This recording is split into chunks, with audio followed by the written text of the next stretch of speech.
ناس كتير بتعاني من الحبوب في وشها وفي ظهرها. ايه الحل؟ وايه السبب اللي بيخلي الحبوب دي تطلع؟ وازاي نمنع البشرة الدهنية ونمنع طلوع الحبوب؟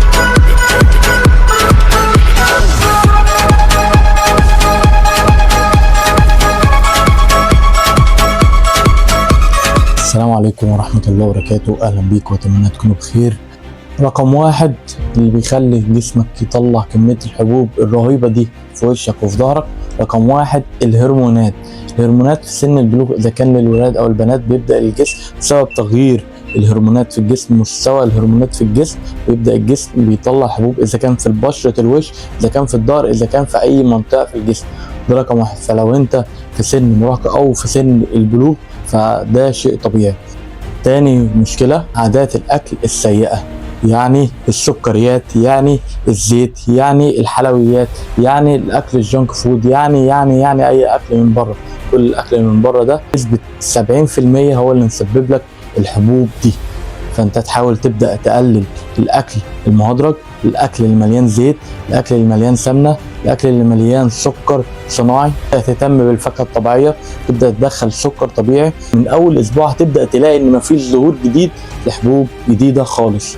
ثالث سبب معانا قلة النوم والتوتر. قلة النوم والتوتر هتخلي جسمك يطلع حبوب بسبب لخبطة الهرمونات، بسبب الكورتيزون العالي، بسبب ان الدوبامين مش عالي عندك لما بتنامش كويس او جسمك ما بيسترخيش كويس. ده هيخلي الكورتيزون عندك عالي والدوبامين في الارض، فده هيسبب لخبطة في الهرمونات كبيرة، فهتلاقي جسمك بينتج حبوب جديدة اذا كان في وشك او في ظهرك او في انحاء جسمك كلها. رابع حاجة نظافة الجلد واستخدام مواد غير مناسبة على الوجه او على الجلد عموما. تمام؟ انت اختار الكريمات او الحاجات اللي بتحطها على وشك، او ما تبقاش ايدك مطرح الشغل وتحطها على وشك او تحطها على جسمك، لان دي ميكروبات فهتخلي الجسم في المكان ده اللي ايدك حطت عليه، اللي ايدك اتحطت على المكان ده في جسمك هيخلي الجسم يطلع حبوب عليه.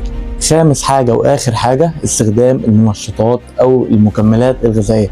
المنشطات والمكملات الغذائية هتبقى سبب كبير لو انت بتستخدمهم، هيبقى سبب كبير منهم ان هو بيطلع لك حبوب كتير في جسمك، اذا كان في وشك، اذا كان في ظهرك، اذا كان في صدرك او كتفك او دراعك.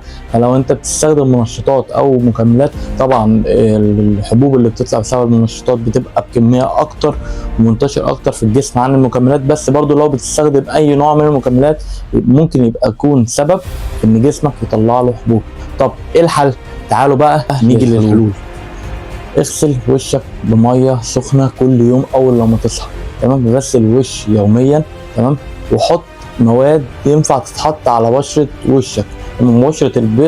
بشره الوش حساسه عن بقيه بشرات جسمك، فلازم تراعي انت بتحط مواد ايه على البشره بتاعت وشك. تاني حاجه تبدا تمنع السكريات والاكل الدهني، لان الاكل الدهني بيحفز البشره الدهنيه انها تطلع حبوب. تالت حاجة وانت بتتمرن في بيئة حر جدا حاول تخلص تمرين، حتى لو مش بتتمرن في بيئة حر حاول تخلص تمرين وتستحمى على طول. رابع حاجة تغير ملايات السرير كل فترة، او تغير الملابس اللي انت بتلبسها او تغسلها باستمرار، ما تلبسهاش مرتين ورا بعض لو جسمك بيعاني من حبوب كتير. تمام؟ خامس حاجة واخر حاجه انت لو بتستخدم منشطات او كده فشوف انت ممكن يكون جسمك رافض ماده معينه، او لو الموضوع طالع بكثره يبقى انت في ماده بتدخلها غلط، او ممكن يكون دي جينات طبيعه جسمك بتطلع حبوب، وبعد ما تخلص السايكل هتلاقيها واحده واحده بدات تروح. لكن لو الموضوع اوفر جدا وانت عملت كل اللي انا قلت لك عليه يبقى يفضل ان انت تستشير طبيب وتروح، ده لو الحاله زادت معاك قوي. وفي نقطة كمان ان انت تشرب مية كويس وبكميات عالية. المية الدلقة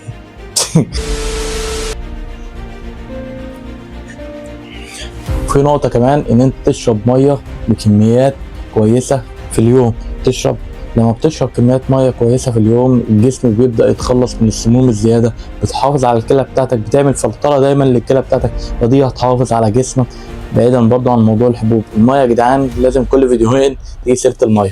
نيجي بقى عند ثالث حاجة، الأخطاء اللي احنا بنعملها اللي بتخلي الحبوب تزيد للأسوأ.